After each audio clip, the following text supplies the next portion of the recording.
You know what? I'm going to say something. I apologize to you ladies.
All right, good morning, everyone. We're going to get started in one more minute. Just there's still a few people trickling in, so just going to give it one more minute for others to show up.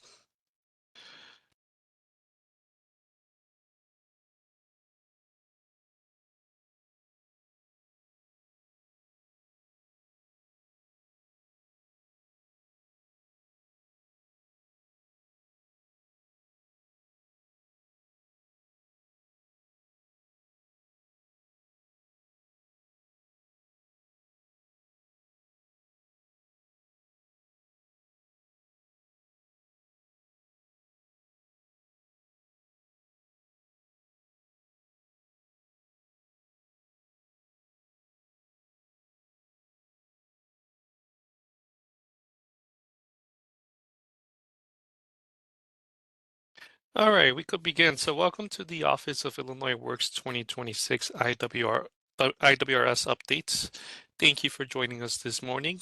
Today's session will cover the updates to the Illinois Works Reporting System, IWRS, as you all know it for short, items of note in the systems, and enhancements that are planned for this 2026 grant year. Now, please note the target audience for this session includes program administrators, data entry coordinators, any staff accountable for accessing or entering information into IWRS. Next slide, please. Now, my name is Edwin Sanchez Molina. I'm an Upstate Pre-Apprenticeship Grant Manager for over a year and about 3 months now. So it's a pleasure to see some familiar names that I'm seeing here as participants. There's a few colleagues of mine that will be joining today and helping facilitate this webinar. So I'm going to introduce them just in order. So we do have Ms. Shar. Ms. Shar, can you introduce yourself, please? Certainly. I am Shar Falls. I am also an Upstate Pre-Apprenticeship Grant Manager, and thank you for joining. Lots of good information coming. All right, great. Thank you, Shar. And then we also have Mr. Dan Martinez. Hey, good morning, everyone. My name is Dan Martinez. I'm the Senior Pre-Apprenticeship Program Manager, and I'm going to be sharing a lot of really fun updates for IWRS that I'm excited to present to you all. Thank you. All right, great. Thank you, Dan. We're looking forward to that. And then we also have colleagues from the professional development team. So helping us with the production and with the slides, we do have Mr. Shiva. Shiva, can you introduce yourself just to say hi? Hello everyone, welcome to the presentation. Hope you Thank you very much, Shiva. And then we also have Dr. Alston. Dr. Alston, can you say hi? Good morning, everyone. Welcome to the presentation. Great, thank you very much. And then last but not least, we do have Dr. Doolittle joining us today as well. Good morning, everyone. I'll be monitoring chat today.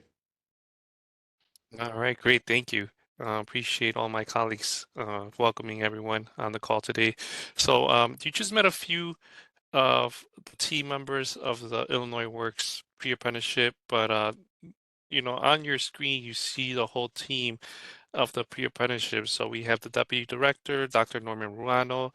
You met Mr. Dan Martinez, who's the Senior Pre-Apprenticeship Program Manager.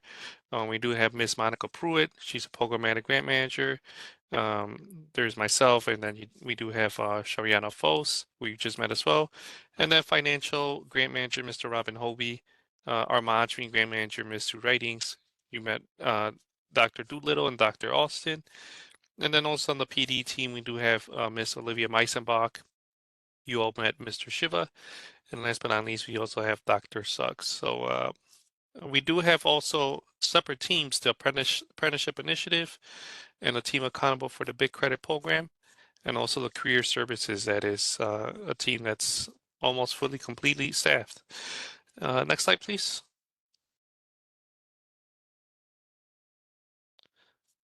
All right, great. So IWRS was designed by SIU's Center for Workforce Development for the specific purpose of tracking participant, organizational, and compliance data for the Illinois Works Pre-Apprenticeship Program. Now, this database was initially launched in February of 2022, and ever since then, we have been gathering feedback from grantees to make improvements to this system. And there are more that we plan for 2026. So during this session, you'll be introduced to the updates that were implemented and are operational. You will also be introduced to updates that are planned to be implemented prior to the end of the year. Next slide, please. So with that being said, the objectives for today is by the end of this training, you'll be able to utilize new features, tools, and reports in IWRS, and also prepare for additional IWRS features that are rolling out later on in 2026. Next slide, please. Now, as you all may have heard when you joined on the webinar, but still just want to make a note that please, this session is being recorded and will be available for review on the Illinois Works Partner Guide. The link to the Partner Guide will be provided to you in the chat. Next slide, please. All right, great. So before we kick off and move to the next section, are there any questions? If so, please put them in the chat or unmute yourself. Not in chat at this point, Edwin. All right, great. Thank you, Jeff. And with that being said, we can move to the next section with which my colleague Shar will be taking over.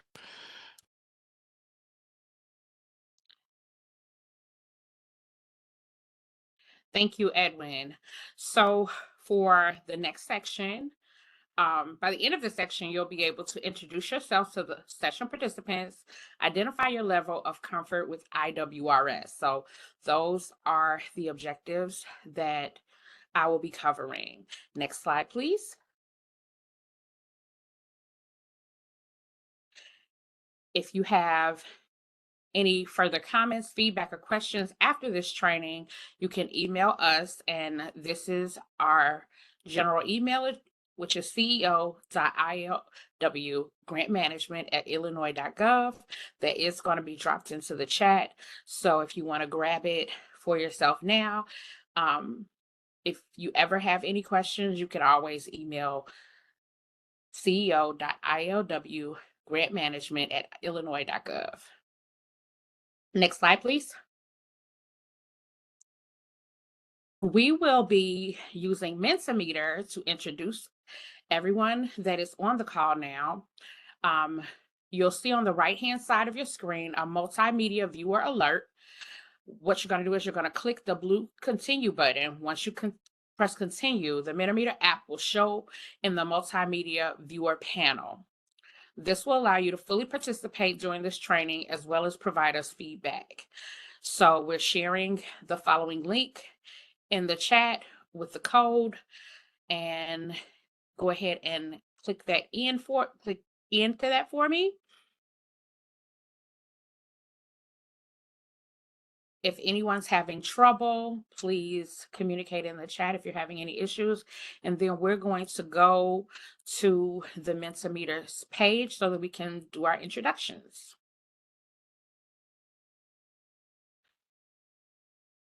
So what I need you to put inside of Mentimeter is your name, your organizational agency, your role, and your geographic location.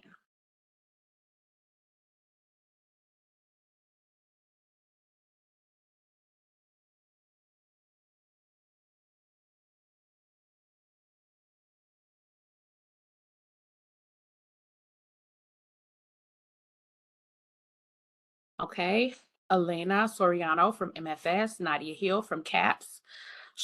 If I mispronounce your name, please, I apologize in advance. Shubra Kanan, Quad County Urban League, Jana Chase, Quad County Urban League, Jocelyn from Lewis University, Saya Knox from Revolution Workshop, Vanessa Portillo from Clio, Ayana from Quad County Urban League, Darius from Clio, Daisy from Hysia, Transition Coordinator, Sandra Brudent from Chicago Women in Trade as Case Manager in Chicago, Xavier Garcia, Quad County Urban League in Aurora, Janet Perales, Metropolitan Family Services, Career Coach, Southwest side of Chicago, Yari Cortez from Hysia, Wraparound Services, Simon Summers, Program Manager, Chicago Land Prison Outreach, South side of Chicago, Jabril Barrett, Clio, Transition Services Coordinator in Chicago, Juanette Appleton, Eden Career Institute, Wraparound Coordinator and Data Coordinator in Forest Park, Illinois, Alexander, Southwestern Illinois College, Grants Manager, Data Entry Coordinator for Illinois Works in Belleville. Naveed from Metropolitan Family Services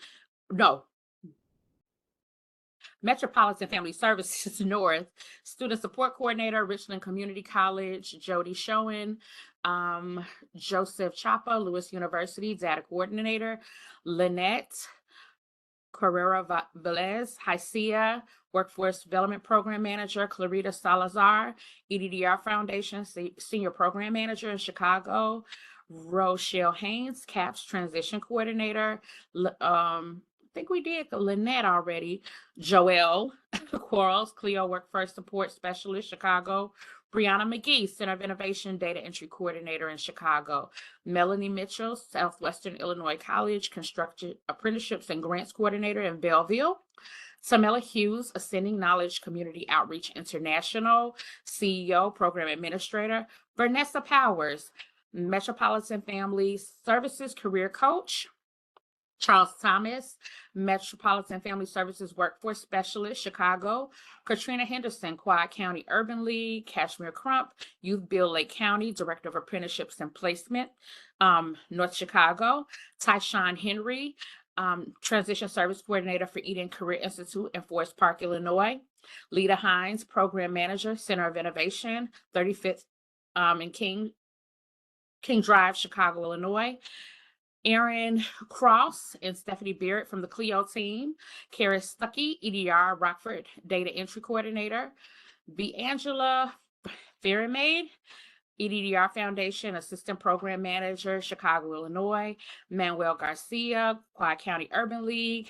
Ana Maria Montes de Ocarojos, maybe. I hope I got that right.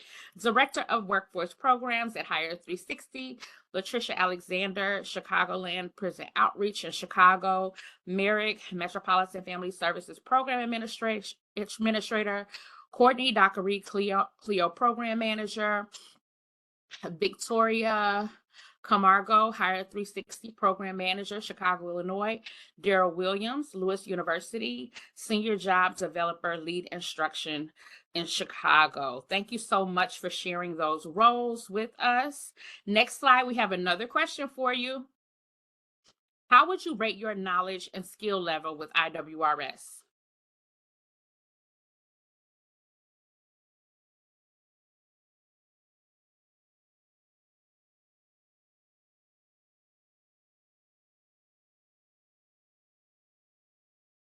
Okay, so we have quite a few experts, and that's why this is the call for you, because this is all the IWRS updates.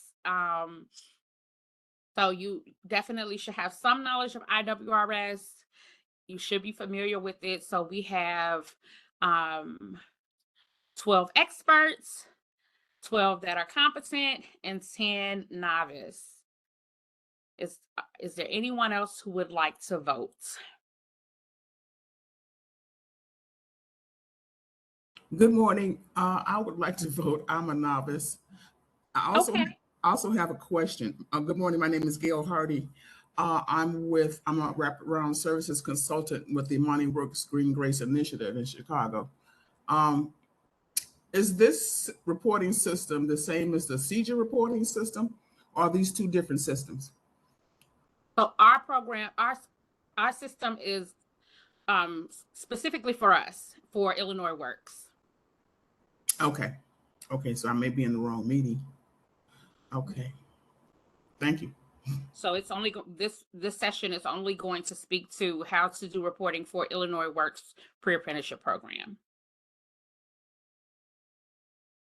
All right. Thank you. Okay, so thank you for your response and your interaction, rating yourself on knowledge and skill with IWRS. Next slide, please.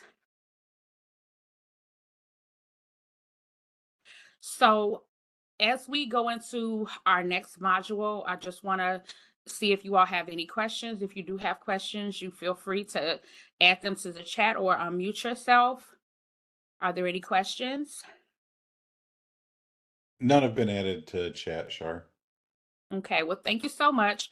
If there are no questions, I'm going to pass this on to my colleague, Dan Martinez. If you have questions in the future, you can use the email that I shared earlier. Thank you. All right. Well, good morning again, everyone. Like I said, I'm really excited to present some of these new IWRS features to all of you. For those of you that have been with our grant program for a while, you know that we've gone through several rounds of updates with IWRS. We work very hard to ensure that we take in your feedback, that we've done things to not only make the system more efficient, but also to make it more effective for everyone. And some of the updates that we wind up doing are to assist grantees in successfully, finishing, say, a monitoring or an audit review, because it's really important to have the necessary documentation. So we've opened up ways to ensure that they're capturing that information in IWRS. So at any rate, we've continued to work on IWRS ever since it was launched back in 2022, and again, we're really excited to provide you with some of these updates. So today, by the end of the section, you're going to be able to describe some of the new features, tools, and reports in IWRS. And we're actually going to have a little Mentimeter quiz. So nothing like starting off the day with a pop quiz, but we'll do that once I've presented some of the new information. So the first update to mention, is the pre-screening questions update. One of the primary responsibilities that grantees have as they recruit individuals is to assess their eligibility to participate in the pre-apprenticeship program. And for the majority of the grantees, applicants must have a high school diploma and be at least 18 years of age. However, we do have a few designated high school programs, and for those programs, we have exceptions, because certainly, a person that's in high school doesn't have their high school diploma yet. They're probably a senior, and they may not even be 18. So IWRS has simply updated the questions to reflect those exceptions. So quite simply, we added to the are you at least 18 years of age, we added, or are you applying to a high school based program? This allows the individual to answer appropriately, because before they had to say yes, that they were over the age of 18, even though they weren't, because they were in a high school program. So now we just added that, are you in a high school, or are you in a high school program, so that they can answer in the affirmative, and it's still a proper response for their eligibility. And then the same for the high school diploma question we added, or are you applying to a high school program? We staying with the intake and the pre-screening, we have a second update, and for that we've added a question. The reason our program implements eligibility questions is to ensure that the execution of the program remains true to the mission of increasing equity in the state's construction workforce, while ensuring that there is a strong talent pipeline to fill the needs of the state. And to ensure that goal, we've added, the Office of Illinois Works has added an additional eligibility criteria, and that is that individuals that have previously participated in a U.S. Department of Labor registered apprenticeship program in construction or the building trades are not eligible to participate in the Illinois Works pre-apprenticeship program. Similarly, individuals that have already attained journey level status in a construction or building trade are not eligible to participate in the Illinois Works pre-apprenticeship program. So we've added that question to the pre-screening.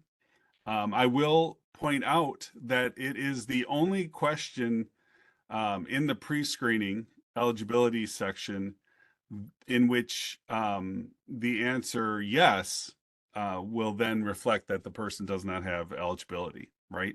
So as you can see on the screen, do you have interest in making a career in the construction industry? Yes, that means they're eligible. Do you have the ability to attend the program? Yes, so far they're still eligible.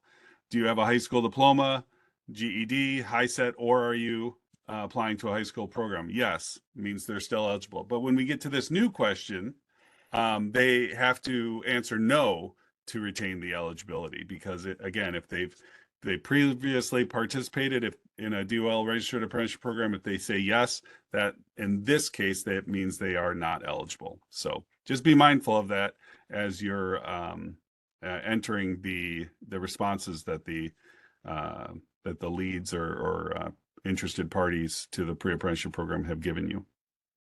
All right, our next question, or our next update.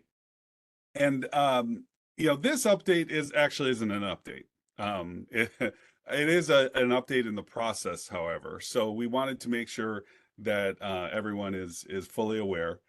So uploading a driver's license is now a requirement for completing the program. And so it's possible that at the beginning of intake and enrollment, that the individual provided other documents for their proof of eligibility. So the proof of age, maybe they provided their birth certificate, their proof of residency. Maybe they provided a recent utility bill. So if those other documents were provided as proof of that eligibility, once the individual receives their driver's license, grantees will need to return to this intake tab and upload that driver's license prior to completion. It's really no different than the career assessments, right? On this intake page, there's also an orientation career assessment, and that has to be done at orientation. And then 3 to 4 weeks before the cohort is complete, grantees return to the intake screen and enter the pre-transition career assessment. It's located in the same location. So again, not really an update to IWRS itself, but an update to the process in which you use IWRS. Another update that isn't actually a software update, but somewhat more of a process update, is the naming convention that is required in IWRS.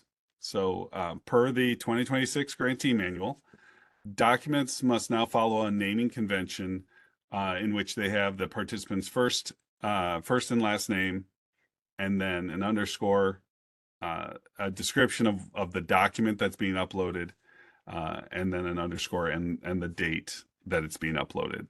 So this was required because often we'll have grantees that have uploaded a document and it's incorrect in some fashion, and then they upload another one and it's incorrect, and another one and then it's correct, and it's very difficult to determine the correct document. So again, you can see a little bit of an example there, but it's the participant's name, the item name, and then the date that it was uploaded. So our next update in the intake section is wraparound service assessment. The last item in the intake section that we've updated is the wraparound service assessment.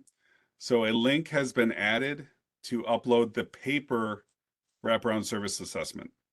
So similar to the last two items that were just discussed, this is an update that is now going to facilitate requirements per the 2026 grantee manual. So according to the 2026 grantee manual, grantees are now required to provide a paper wraparound service assessment to participants. Participants must sign and date that assessment. And then the grantees must upload a scanned copy of that assessment. And then, as they had before, enter the responses into the wraparound support services screening pop-up window. So it's important to know, and this update is really a reflection of that wraparound services continues to be a focal point of really the state, right? We're making a focal point in the Office of Illinois Works because the information about the services that our grantees are providing, the amount of money they're spending on wraparound services, the effectiveness of those services are all being asked of us by outside parties, the state legislature, the governor's office. So wraparound services continues to be a focal point of our office. All right, so I'm actually, it's not set up to stop for questions, but since we've gone through the intake tab, I do want to just pause here and see if there are any questions in the chat, anything I can answer before we move on out of the intake section. There are some questions, Dan. Is it the date that is uploaded or delete date it sorry, or the date it was received from the participant? It's the upload date. Okay. Because again, the intent there is that if you receive a copy of a transcript from a participant, and you scan it and you cut it off, right? Maybe the bottom part of it didn't get scanned, and you upload that, and then we send it back and say, hey, that's not legible. We're missing important information. You then rescan it. It's the same document with the same date from which you received it from the person, but it's a new upload date. And that's what we would then be looking for. Otherwise, it would have the exact same naming convention because it's the same person's name, it's the same document, and the same date you received it. So it has to be the date that you're uploading it to IWRS. Thank you. The next one here is, does it have to be explicitly a driver's license, or can a state ID be sufficient documentation? Well, so it depends on what you're asking, if it's sufficient for. If you're asking, is a state ID sufficient as proof of eligibility that the individual is over the age of 18 and an Illinois resident, then yes, an Illinois state ID is sufficient documentation. If you're asking whether it satisfies the requirement that an individual has a driver's license in order to complete the Illinois Works Pre-Apprenticeship Program, then no, a state ID would not be sufficient. Okay. If the student who has the out-of-state driver's license, can we provide a utility bill or lease with the Illinois address? For proof of eligibility, yes, the individual has to show that they are an Illinois resident, before the beginning of the cohort. But again, they're going to need to have a state of Illinois driver's license by the time they graduate from the program. Thank you, Dan. And then many of these, I guess many of the trades require participants to hire a valid driver's license, just a statement from someone. So, okay. Yep. That's it. All right. Any other questions? No? That's all in chat, Dan. All right. Sounds good. Thank you, Jeff. So let's move on. We'll talk about some of the other updates in a different area, the training and services section of IWRS. So, we were just talking about wraparound services and uploading the wraparound service assessment and how important the wraparound services are as part of the overall barrier reduction that our program provides to participants. So with that in mind, a dollar value of service tab has been added for all wraparound services, transition services, and student support services. So this is so that any service that incurs expenses that are charged to the grant can have those expenses documented in IWRS. So this allows us to better align with GATA required reporting. So as I'm sure, many of you have heard me say previously, IWRS is the database that functions as the periodic performance report database, the PPR. So in fact, when your organization submits a PPR to us, they check a box saying that an alternative database is used, and that's IWRS. It's got a requirements. The PPR must align with the PFR. So the PFR is the periodic financial report, and that's where you're actually then submitting expenses. Your organization is submitting expenses to the state saying, hey, we spent this money doing this thing, right? And so that PFR, where you're telling us you spent the money and asking for the money back, needs to align with the PPR, where you're saying you did this thing and you spent this money. So The state will now be able to directly tie the expenses that you're reporting through your PFR to the services that were provided. And, as a reminder, IWRS was built upon Illinois workNet. And often there are default menus or text in it that IWRS does not use. I just want to give everyone a heads up on that, because this is very true for the dollar value of service tab. You're going to notice right away that there are options for things like gas cards. Gas cards, as you should all know, in 2026 are not an allowable expense. You cannot provide gas cards and charge the grant, the pre-apprenticeship program grant for those gas cards. The drop-down menus in Illinois workNet also provide an option for direct reimbursement. And now that direct reimbursement could mean direct reimbursement to a provider, or it could mean direct reimbursement to a participant. Obviously, we require direct reimbursement to the vendors or providers, and we do not allow and have never allowed direct reimbursement to participants. So we're not going to use that that option at all, and we'll use other. And I'll show you that actually when I'm done walking through these updates. I'm actually going to go live into IWRS, and I'll show you what I mean there. Before I move on, because this is a really important point, especially, considering that there are options for other things. Does anyone have any questions about entering the dollar value of service here? None have been entered in chat at this point, Dan. Okay, great. So staying in the training and services section of IWRS, we've improved the process of entering a credential.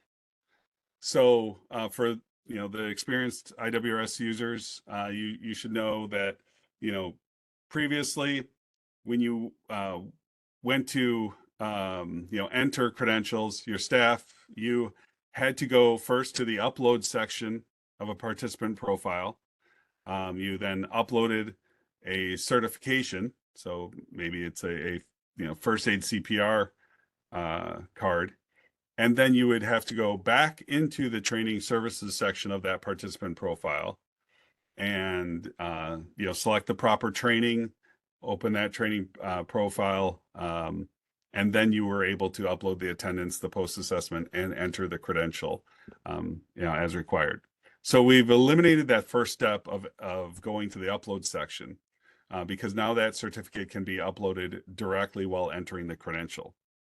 So, our goal here is that not only does it save you time in not having to navigate through different screens and go through different sections when you really should just be staying in the training and services section of a given grant participant's profile, but it also will provide, prevent, that instance where you're trying to enter a credential and then IWRS reports an error message saying that the certificate must be uploaded first, because now it will all happen at once.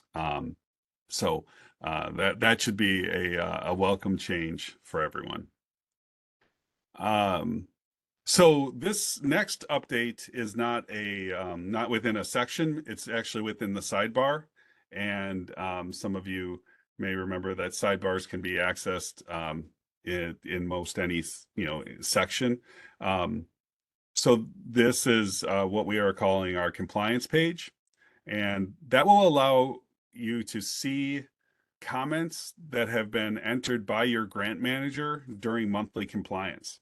Essentially, these are the same flags that you had previously received in the verification worksheet during monthly compliance. It's essentially providing you with clear instructions on what corrections or updates or missing documents are needed so that they can verify the enrollment of that participant or the completion of that participant or the transition.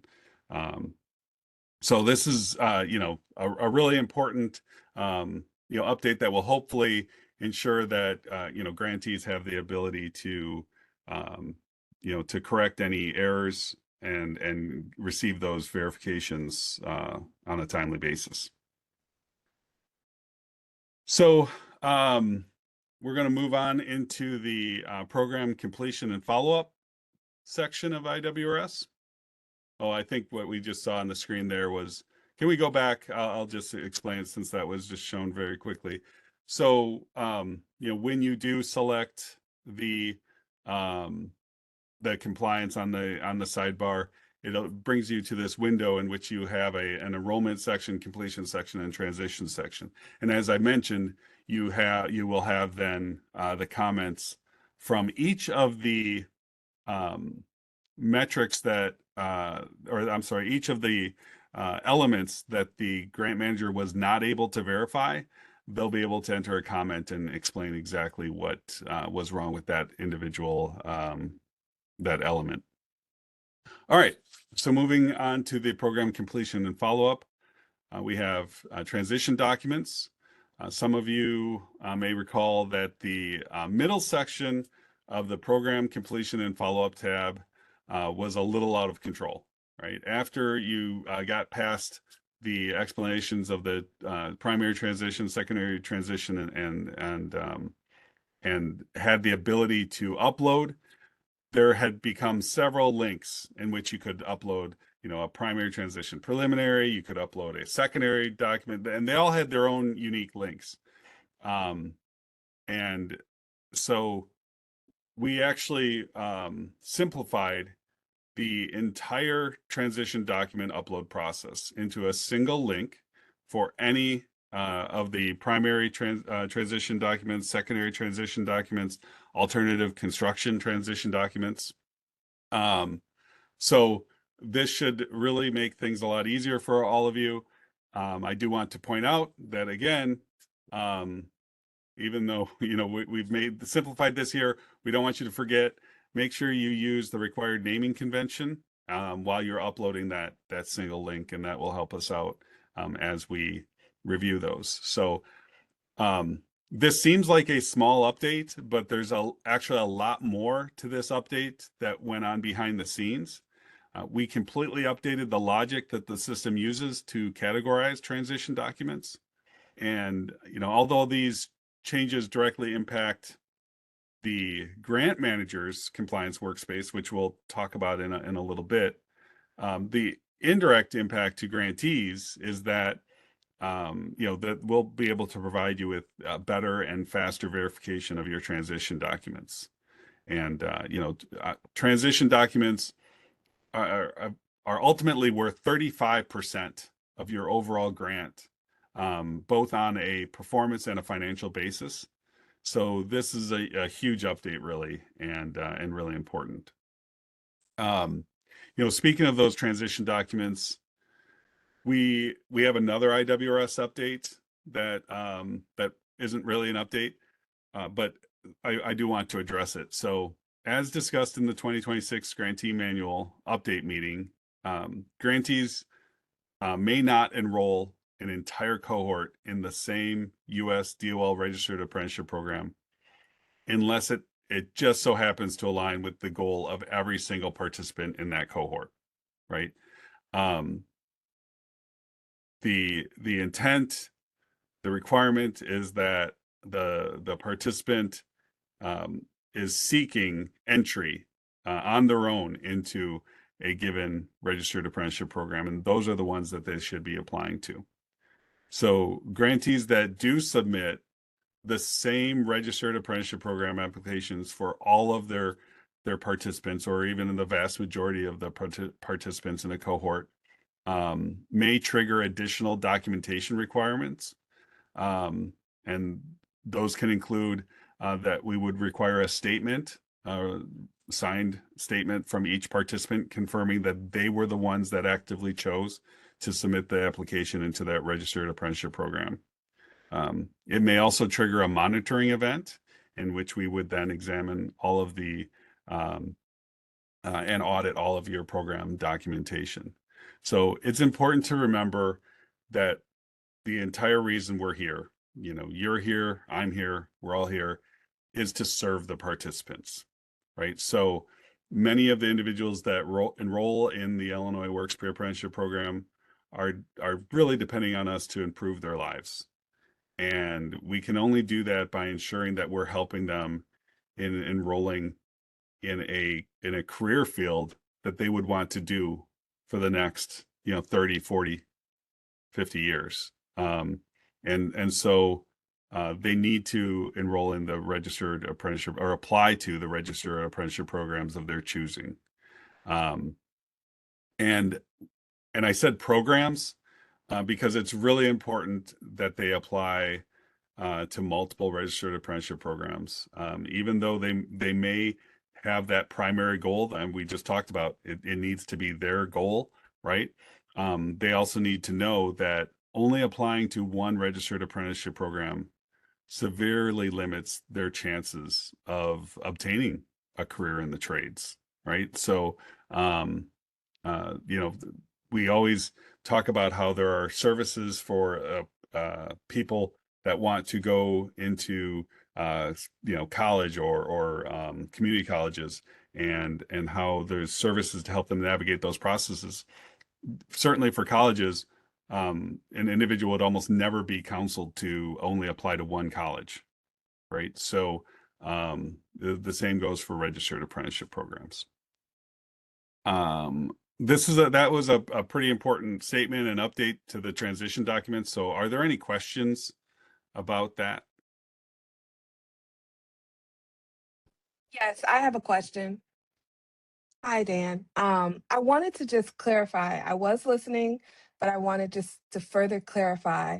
For instance, Quad County does several various field trips to different DOL reps, where those who work for those unions present more intimately.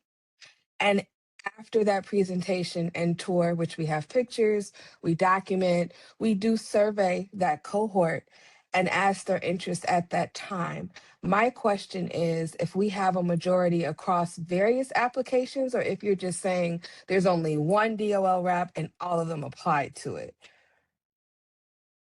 I'm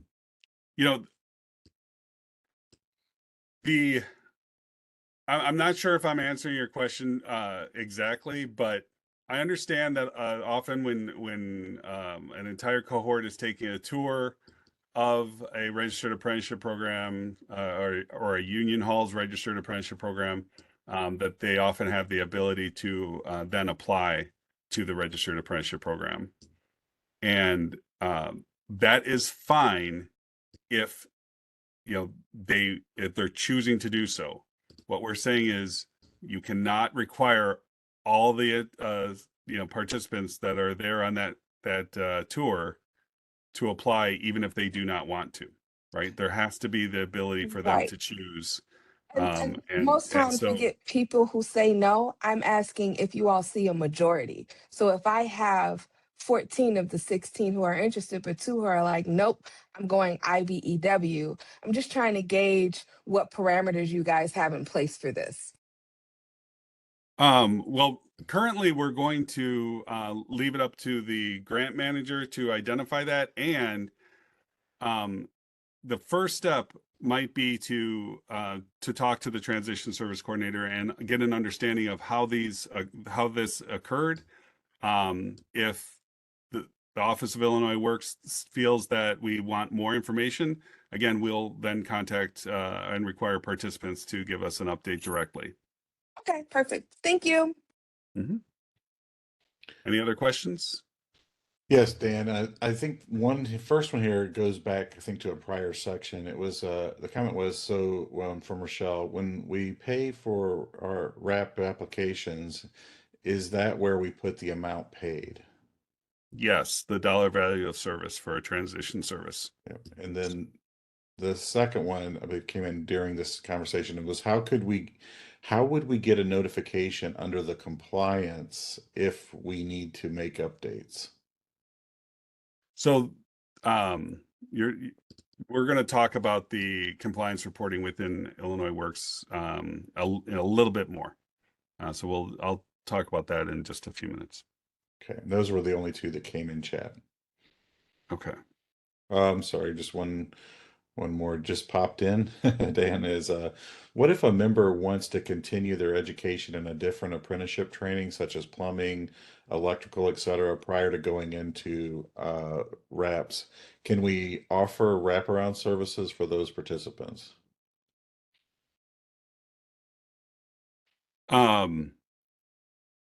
So to kind of restate the question, when an individual completes the Illinois Works Pre-Apprenticeship Program, if they are interested in pursuing maybe additional training or education in the construction field, can you support them through wraparound services? And the answer is no. The wraparound services, the student support services of Illinois Works Pre-Apprenticeship Program only exist to serve the Illinois Works Pre-Apprenticeship Program. And there's guidance in the grantee manual that that indicate that those services end on the day that instruction ends.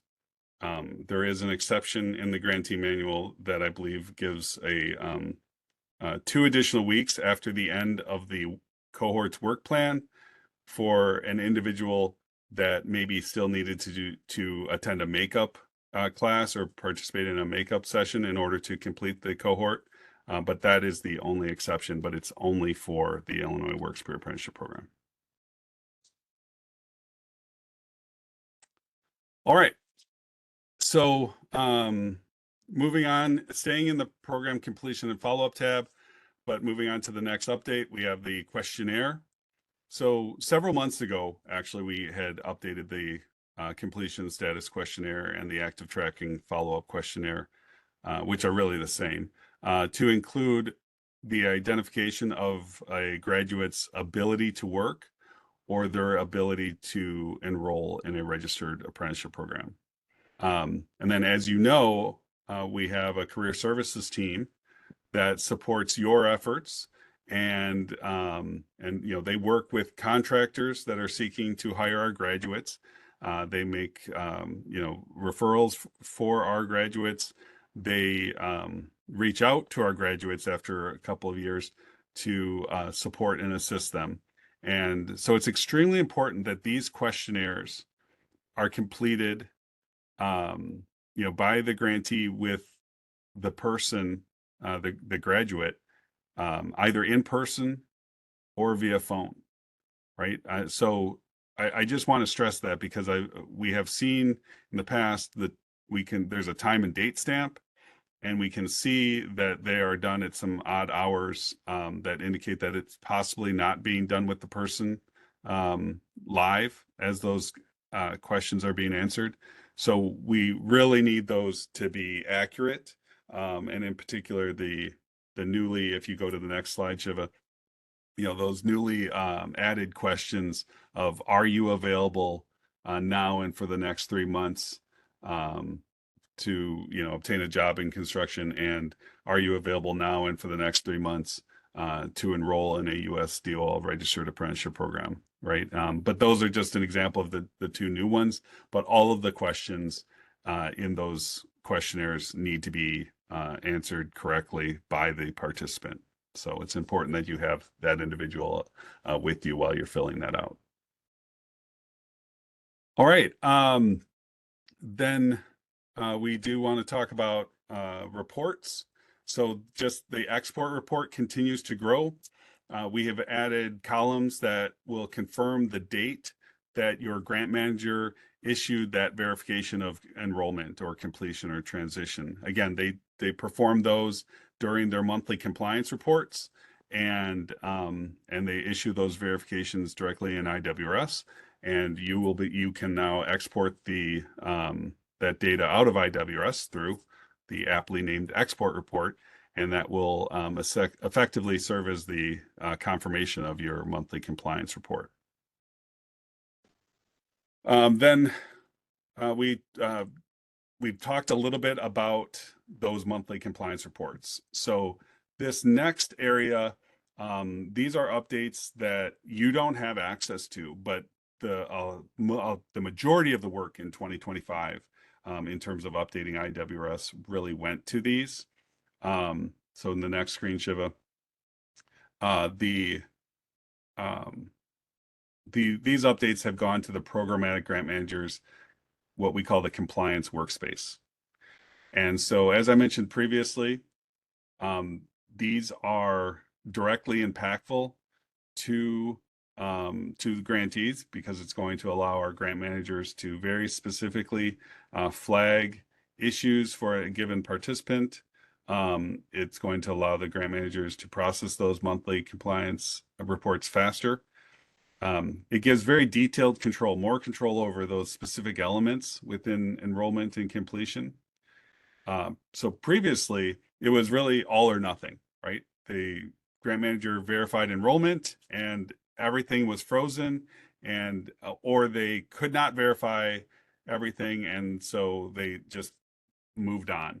Now they're allowed to go through each of those intake elements, whether it's the application or the interview sheets or the commitment agreement or the wraparound service assessment, and they can individually verify each one of those elements and trigger those comments that we saw previously in the individual person's profile, the participant's profile.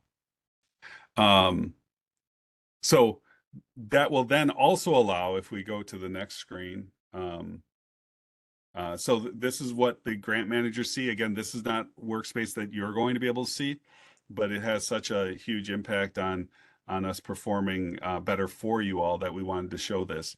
So as we expand one of these screens, if we go to the next slide, you can see that, so this is part of the enrollment.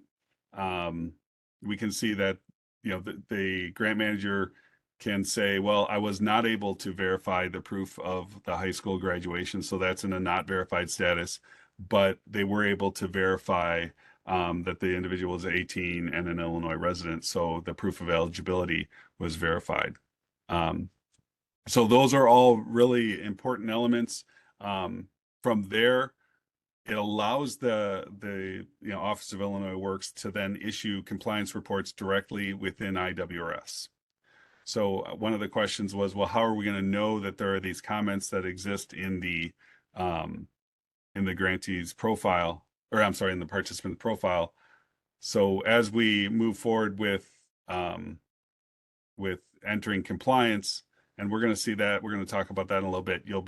You'll receive a notification that your compliance reports are ready, and we'll have that information. So again, we're going to talk about that after we finish up this section. The last update that I had to share was participant transfers. So some of you may accuse us for saving the best for last, because I know some of you have really had to wait a long time to have a participant transferred into your profile. So, previously it required literally 3 different teams across the state to move an individual from one grantee to another. And so now our office, your grant managers, will be able to manage that process directly. The previous method could take months to resolve it, but this will allow us to complete the process in one day after it has been determined that the participant is eligible to transfer. So there is still a component of that can take a couple of days. When we move a participant from underneath one grantee's umbrella to another grantee's umbrella, we do need to get confirmation that the individual is not actively working with both grantees, and which has been the case in the past. We've actually identified that, and then it turned out that the individual said, oh, I didn't realize I couldn't do both, so they're just staying with the one they were already with. So it is important for us to verify that, and so that will still take a little bit of time. But once we've done that, now it's completely in our control. And once we verify that, we'll process that transfer immediately. All right. So any questions before I utilize IWRS in somewhat of a very quick live overview? There was a question about, is there a new PPR template for 2026? So I was discussing the PPR and mentioning that there's a checkbox that is unchanged. That's not a new update to that at all. That was the only one, Dan. Okay. All right. So I'm going to go ahead and share my screen. So you should be able to see IWRS at this point, or I'm sorry, well, Illinois WorkNet. I'm going to go ahead and log into IWRS. And we're just going to walk through a couple of the updates and update areas that I had mentioned. So let me go to our Chicago test provider. And I'm going to take a person that's enrolled. So the first update section that I talked about really was the intake section. One of the first things that we discussed was the need to upload a driver's license. So again, that's under the proof of eligibility, whether that's done as part of the eligibility documents or you return to the screen to upload this as part of the of completion. We do need the driver's license updated, and I did mention that we have a naming convention of the individual's name. In this case, it's Jerry Apple. What did you upload? Well, it's a driver's license, and it was uploaded on March 27th. So that was the update that we showed there. We also talked about how, in addition to the screening that this has always been there, we now have a new wraparound services assessment upload section. And then once you upload the document that the participant filled out, then you can fill out the screening in IWRS. And again, we can see the naming convention here. Jerry Apple, the wraparound service assessment was uploaded on February 27th. We also had talked about the pre-screening questions. I'll come back up to this again. We saw that before. It's are you applying to a high school-based program? So we have that in there, and then the new questions that I mentioned. Have you previously participated in a USDOL registered apprenticeship program, or have you attained journey level status? Again, if they say yes, they are not eligible for the Illinois Works Pre-Apprenticeship Program, right? But if they say no to this question, then their eligibility continues on. All right. What else can I show you? So we talked about the dollar value of service. So I'm going to go to the training services tab now, and we'll take a look at, say, a wraparound service, cost of a driver's license.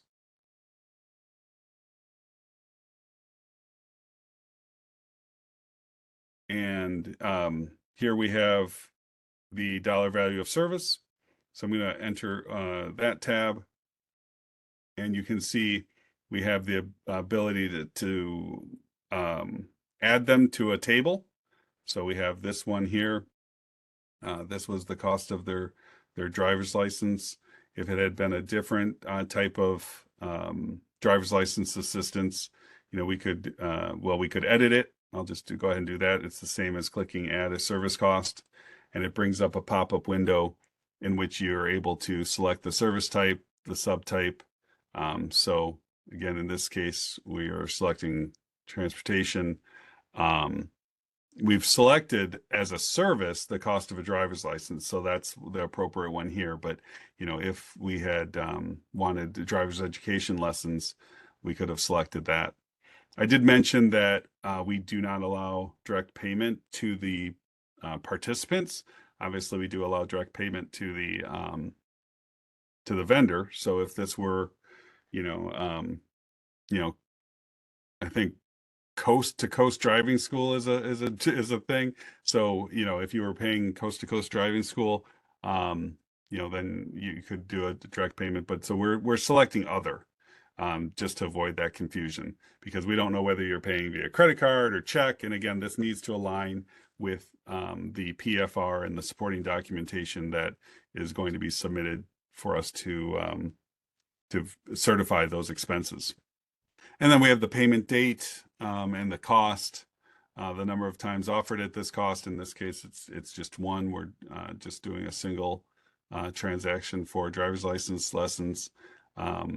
there is an option to identify whether it's paid by other providers or leverage resources. We're only looking at expenses that were incurred by the grant in this case. Again, I mentioned that this is Illinois WorkNet and some things don't apply to us. So we're not utilizing this question. It defaults to no. You can just leave that there and ignore it. And then you'd save your update and it updates the table for us. We also talked about credential uploads. So if we look at a training service and I'm going to go to first aid CPR. So we've always had this credential upload tab. And so now we can, when we add a credential, right there we have the ability to upload the credential. So it's all done in one screen to save time. And we also mentioned the ability on the sidebar to enter the compliance note section. So for any one of these tabs, I can expand that and see the different comments that were entered by the grant manager and what's needed to be corrected. Let's see, what else do we have? We talked about the program completion tab and the new upload. So we have the ability to just have a single upload section that your grant manager will then be able to review.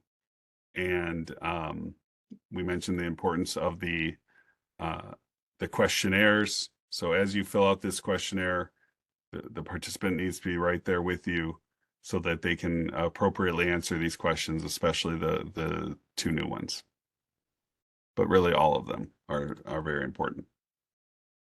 All right, so I'm going to hand this back over to Shiva, who will talk to you a little bit about, or we're going to do, here's the pop quiz section, I think. So we'll go back into Mentimeter. And Dan, before you do that, there was a couple questions here. One, I'm a brand new to this position. Just curious, what's the typical average percentage of participants who need to obtain a driver's license? I don't have that information for you. Sorry. And then the next one, just to clarify, the compliance section where grant manager enters notes does not replace the monthly compliance report. That's correct. It's part of it. It's an extension of the monthly compliance report. You will still be receiving a monthly compliance report. All right, thank you. That was the last one. Okay.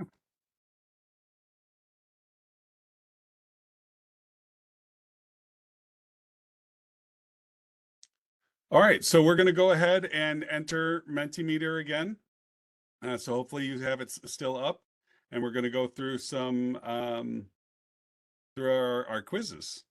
So all right, we have 36 players ready. Some of you may remember this from previous sessions last year, but it's a little bit of a contest. We're going to see who was paying attention and who knows IWRS the best. So let's start off. We have 44 players ready. Pretty good. We're only doing one section. It'll just be these 5 questions. I know sometimes we do several rounds of this. So this is for all the marbles right here. So we have 48, 40. There we go. 48 players ready. Let's move on.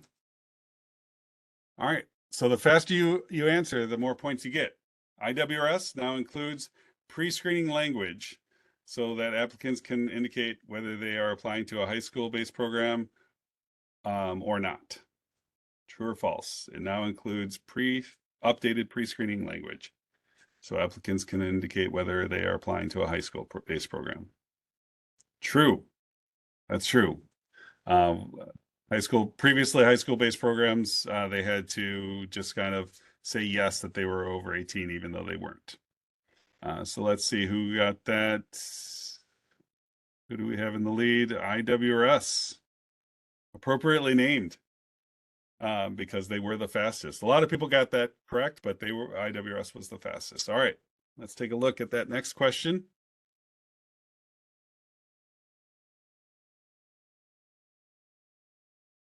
All right, new IWRS credential process still requires staff to upload a certificate in the upload section before entering the credential in the training services tab. True or false?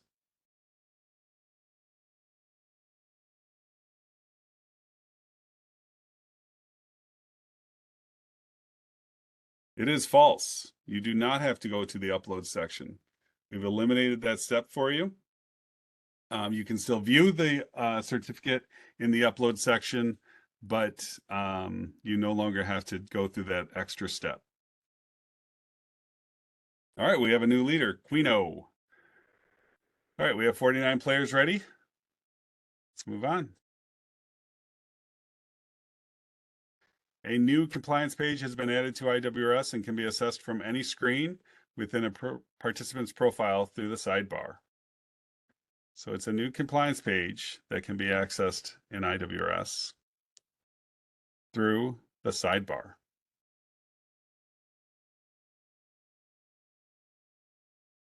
All right, that is true.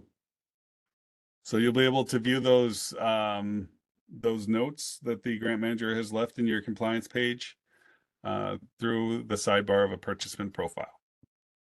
So let's see who has taken the lead, or if Quino has been able to keep her position. Oh, it's close. I think Quino gets to stay. There we go. Just a couple points separating Quino and the Hustler. But we still have a lot of people in it. It's a lot of pressure. One misstep and Quino goes down.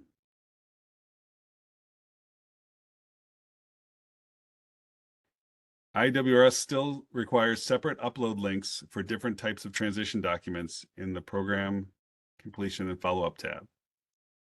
We have primary transition documents, secondary transition documents, alternative construction.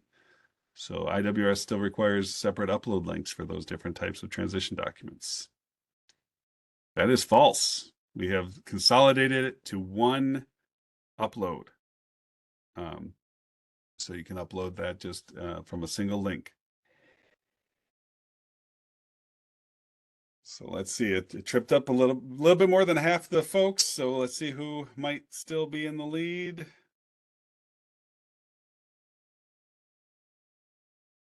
Oh, Quino has not given up that top spot easily.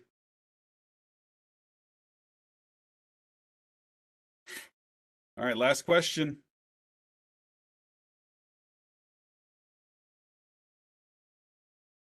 The new participant transfer tool in IWRS allows Illinois Works to complete transfers directly in the system much faster than before.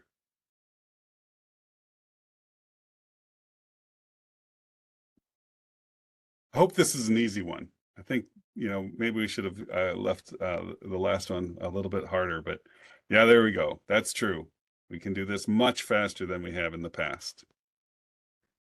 So almost everyone got that right. I think Quino was one of the faster ones there, so I think she's going to keep her spot. There we go, Quino. Congratulations. All right. So it looks like Cap takes the win. So congratulations there. All right. The next section we want to talk about are some features that are rolling out for 2026. So by the end of this section, you'll be able to identify a couple of the new features that we will be debuting. They're not quite ready for prime time, essentially, but we do have these as planned updates. So the planned updates include two very important enhancements. And the goal of this section is to ensure that everyone understands what is changing, what's available now, and what's coming. So Shiv, if we can scroll, I think, to the next two slides here. There we go. So compliance reports, we've talked about it a little bit. You know that we've added a compliance report window in the sidebar. A new tab is going to be added to the provider information section of IWRS. That's that folder in the navigation bar. Not all users have access to the provider information tab, so if you don't have that folder, you're not going to have access to this. Access is determined by your program administrator. So for those of you that do have access, you will now be able to access compliance reports that are generated by your programmatic grant manager on a monthly basis. You'll be able to download those reports, review past reports, all once we activate this process. So, you know, some of you may see reports in there from 2025 that have, you know, maybe an August, well, maybe probably not August, maybe more like an October date or something like that. Keep in mind, those are test reports only. We have not launched this system. Those are not the, you know, the real reports. The real reports from 2025 were the ones that you received from your grant managers. We have not yet announced whether we're going to the first reporting system, first monthly compliance, whether it will be through these IWRS reports or not, but we will certainly announce to you whether or not we're going to have when we launch these in IWRS, we will announce that to you all. So if you scroll to the next screen, Shiva, you'll see an image of what they look like. These reports, you know, essentially will contain the same information that the 3 manual reports that your grant manager created will have. The 3 manual reports, they essentially provided you with a score, an overall compliance score. They provided you with what we call a payment summary, so you can see that would still be part of this report. And then the verification worksheet, where we gave you a list of all of the participants that we reviewed and any of the flags that we had. So you'll see that information will be part of the IWRS reports in 2026 as well. The next update, really important, is that there is a post-program career plan. You know, as we talked about earlier, the active tracking questionnaire is really important to our career services team, and will ultimately be very important to you and your graduates. They are, you know, in constant communication, our career services team, with graduates from previous years of the Illinois Works Pre-Apprenticeship Program. And, you know, often they'll call someone that graduated in 2023, and that person still maybe has needs. You know, maybe they had changed their mind. Initially, they had said that they did not want to enter a registered apprenticeship program, and they just, you know, went to work in a warehouse near their house. But now they're in a different position, and they're able to go into that registered apprenticeship program. So the post-program career plan allows the career services team to communicate those needs directly in the participant's profile. So those are the updates that we have to share with you, you know, and the foreseeable horizon here. Just a quick word on how these changes are released. If we can go to the next slide. You know, we work with dedicated developers at Southern Illinois University. They are the team that manage all of Illinois Works, but we have dedicated developers to work specifically on the Illinois Works reporting system, development and priorities. We will continue to update grantees. We're going to be issuing technical bulletins as we you know, provide new updates for 2026. And you know, keep in mind, you can always request technical assistance from your grant manager, who can then, you know, either assist you, or if it's something a little bit more complex, they can work with SIU to resolve your issues as well. And, you know, one thing we don't have on here, but I mentioned it at the very beginning, you know, it's really important for grantees to communicate with us the changes you feel are necessary or the updates that you would like to see. Certainly, we ask at different conferences. We provide forums for grantees to provide that information to us, but we definitely want to can keep that communication open and flowing so that we can make the changes that you all want to see. So, any questions before we proceed to the evaluation? Hi Dan, can you hear me? Yes, I can. I had a question about the IWRS, the upload customers tool for the adding inquiries. I don't know if this is a known issue, but after I've been uploading customers and I go to click them in the list, it doesn't pre-fill any of the information from the Excel sheet. They're entirely blank. From the Excel, so you were doing a bulk upload? Mm-hmm. Yeah. Okay. Yeah, definitely submit a help request, copy your grant manager, and we can, it sounds like it is that you're experiencing a glitch within IWRS. Obviously, sometimes it's something that a training issue, but it doesn't sound like that in this case. But we definitely want to see what you're doing. So yeah, and I just saw in the chat that someone says they have an open ticket already with SIU about that. So you definitely want to submit that as well so that you can be included on they can actually merge tickets and update you together. So, and the more people that report an issue, the higher priority it becomes. So, and in fact, when you do submit a help ticket, there's a checkbox that you can mention that this is preventing me from moving forward. So, if you can't enter inquiries, certainly that's preventing you from moving forward. Okay, thank you. Mm-hmm. Thank you.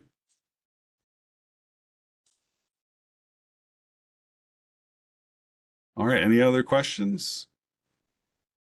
Well, thank you all very much for your time. I'm going to hand this over to, forget who was doing the evaluation, but I'm going to turn it on over to them and let them run through the Mentimeter evaluation. Thank you again, everyone. I appreciate it.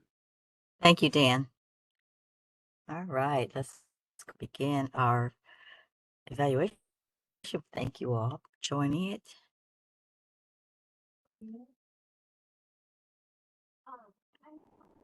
So our first question for the evaluation is, the course was relevant to what I wanted to learn about this subject matter. From strongly disagree to strongly agree. Go ahead and vote your response here. Thank you. And by the way, these questions will shift around a little bit, but just go ahead and put your answer in and we'll be able to review those. Thank you. We have about 60 people in this room and 21 respondents, 22 respondents. Thank you so much for that. All right, let's go on to the next question. I plan to apply what I've learned. Again, strongly disagree to strongly agree. This was a lot of good information. It's always good to have updates to improve what your practices are. So this was good for that today. Thank you for your participation. Are there any others who'd like to put their vote in? If so, go ahead and do it now before we move on to our next question. All right, next question, please. What improvements might you recommend? And here's a space where if there's anything that you've been working on, you feel like that could be an improvement along the way, certainly this is an opportunity to kind of share that with us so that we can take that into consideration for any future updates. All right, none at this time. All right, thank you for your responses. I'll give you a few more seconds in case someone is typing. There we go. Just getting started, but I'll let you know if I discover anything along the way. Thank you. That's a good response. All right, let's take it to the next slide. What did you find effective? If we make any changes, what would you recommend we keep? So throughout the presentation, you've learned about some updates. What was most effective and what do you think we should keep?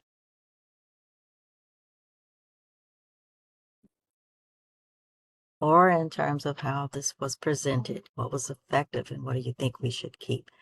The walkthrough of IWRS, very good. Any updates, shorter trainings? I like the questions, more live interactions, and NA. Going through IWRS is always helpful. Yeah, I agree. NA, any other comments that you want to contribute? The walkthrough and more live interactions, good.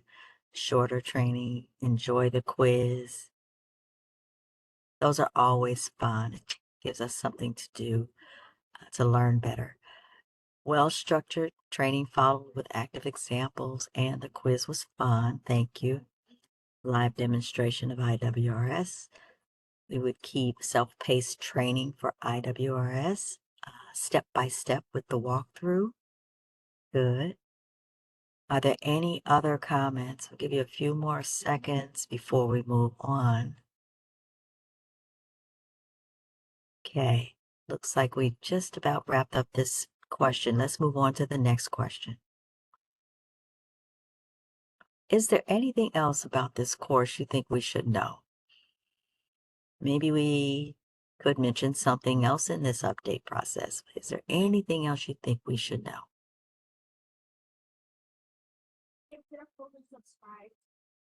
Okay, we have an NA. All right, we'll give people time in case they're typing. I don't have enough experience to comment yet. That's a fair one. Not at this time, not at this time. And a bunch of NAs. None at this time. Drop date for the updates. The importance of exit interviews. Include walkthrough examples using the test platform. And of course, still learning. Presentation was good. And then we have none at this time. I'll give you a few more seconds in case there's some who are still working out their contribution before we move on. Okay, I think we've met as many who are going to respond to this question, so let's move on to the next slide.